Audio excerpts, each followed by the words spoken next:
In this video, we will learn about motivation, and the topic is World Chess Champion Garry Kasparov on how to build confidence. Garry Kasparov and his longtime rival Anatoly Karpov, two of the greatest chess players of all time, took their respective seats around the chessboard in 1990 World Class Championship was about to begin. The two men would play for 24 games to decide the championship, with the highest scoring player being declared the world chess champion. In total, the match would stretch for 3 months, with the first 12 games taking place in New York and the final 12 games being played in Lyon, France. Kasparov started off well but soon began to make mistakes. He lost the seventh game and let multiple victories slip away during the first half of the tournament. After the after first 20 games, the two men left New York with the match tied at 6-6. The New York Times reported that Mr. Kasparov had lost confidence and grown nervous in New York. In Kasparov was going to retain his title as the best in the world, it was going to take everything he had. Playing Kasparov chess, Josh Wetzigen was a chess prodigy as a child and won multiple US junior championships before the age of 10. Along the way, Wetzigen and his father had the opportunity to connect with Garry Kasparov and discuss chess strategy with him. In particular, they learned how Kasparov dealt with remarkable difficult matches like one of the faced against Karpov in 1990 World Chess Championship. Wetzinski shares the story in his book The Art of Learning audiobook. Kasparov was a fiercely aggressive chess player who thrived on energy and confidence. My father wrote a book called Mortal Games about Garry, and during the years surrounding the 1990 Kasparov Karpov match, we both spent quite a lot of time with him. At one point, after Kasparov had lost a big game and was feeling dark and fragile, my father asked Garry how he would handle his lack of confidence in the next game. Garry responded that he would try to play the chess move that he would have played if he were feeling confident. He would pretend to feel confident and hopefully trigger the state. Kasparov was an intimidator over the board. Everyone in the chess world is afraid of Garry, and he fed on the reality. If Garry bristled at the chessboard, opponents would wither. So if Garry was feeling bad but puffed up his chest, made aggressive moves, and appeared to be the manifestation of confidence itself, then opponents would become unsettled. Step by step, Garry would feed up his own chess moves off the created position and off his opponent's building fear, until soon enough the confidence would become real and Garry would be in the flow. He was not being artificial. Garry was triggering his zone by playing Kasparov chess. Josh Wetzigen, The Art of Learning. Here was the audiobook article, three paragraphs that I will discuss.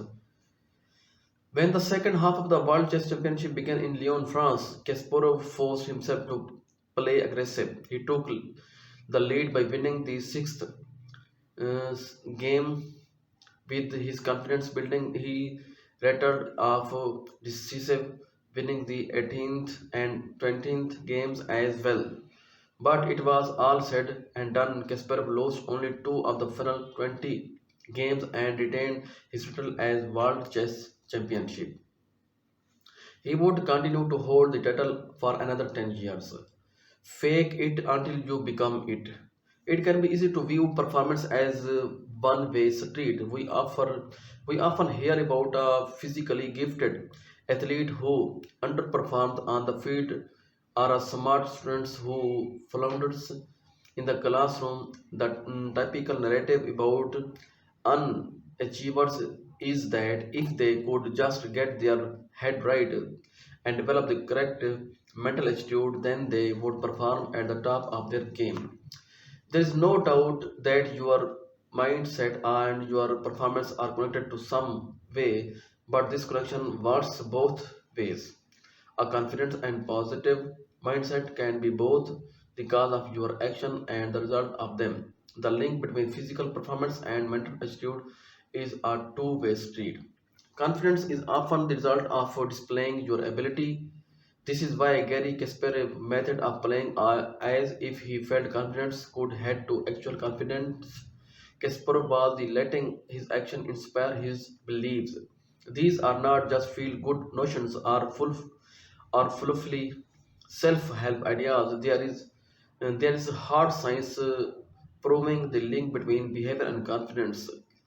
Amy Cuddy, a Harvard researcher who studies body language, has shown through her groundbreaking research that simply standing is more confidence poses can increase confidence and decrease anxiety.